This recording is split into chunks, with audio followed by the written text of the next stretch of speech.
Artinya dampak, pengaruh, dan pikiran-pikiran mereka tidak relevan dan tidak masuk di dalam pikiran mahasiswa Kristen hari ini.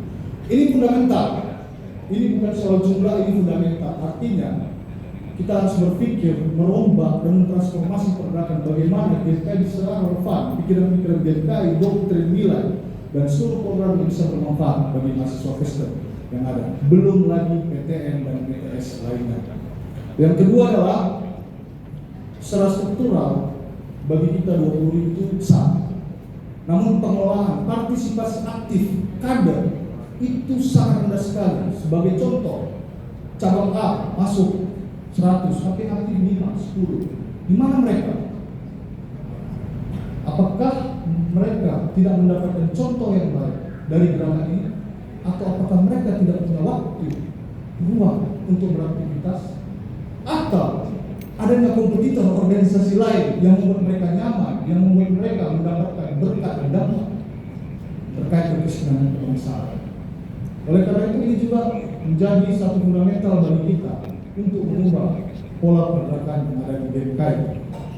Secara eksternal dan faktor, yang pasti kami mengambil sebuah pola bagaimana GKI bisa relevan terhadap zaman. Salah satunya adalah karakteristik mahasiswa ini. Mungkin mahasiswa tahun kemarin tahun 70 berbeda dengan tahun 80, mahasiswa tahun 80 berbeda dengan 90, dan mahasiswa kali ini agak berbeda yang kita sebut dengan karakteristik Gen Z. Karakteristik Gen Z mereka tidak suka yang namanya berbau, berarti mereka lebih teknik. Apa yang saya dapat ketika saya aktif di dalam organisasi ini? Kemudian kadang mereka tidak suka yang proses-proses begini, gitu. Dan terkadang mereka juga tidak mendapatkan contoh yang baik di dalam organisasi tersebut. Oleh karena itu, ini tidak bicara struktur, tapi bicara kultur juga. Kita harus membangun penuh kultural. Jadi harapan kami adalah BKS PGI menjadi salah satu tiang penopang, menjadi salah satu yang mendukung GKI untuk melakukan transformasi GKI lebih maju, lebih modern, dan masuk sejiwa terhadap karakteristik mahasiswa Kristen hari ini. Banyak kekurangan kami sebagai PT GKI dalam proses kami berjalan.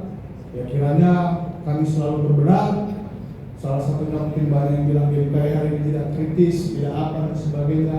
Kami kritis, tapi saya bilang bahwa jangan kita bergerak tapi tidak punya fundamental yang kuat. Jangan kita bergerak tapi kita punya dasar yang kuat. Kalau Anda mengambil analisa masa dari Facebook, tidak usah kita bicara soal pergerakan kritis.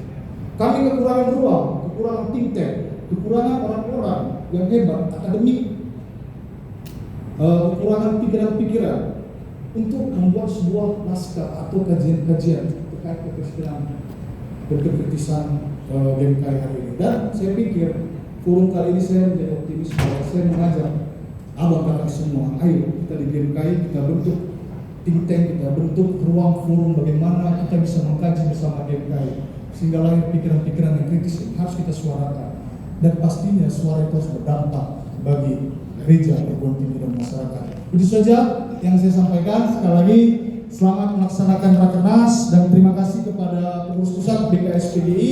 Kiranya Tuhan berkati Rakernas kita. Nanti kita banyak diskusi lagi, lahirlah pikiran-pikiran yang bisa membawa GKI jauh melompat dan transformasi. Tuhan berkati kita semua, tinggi dalam kita, dan tinggi dalam kita. Hukum Shalom.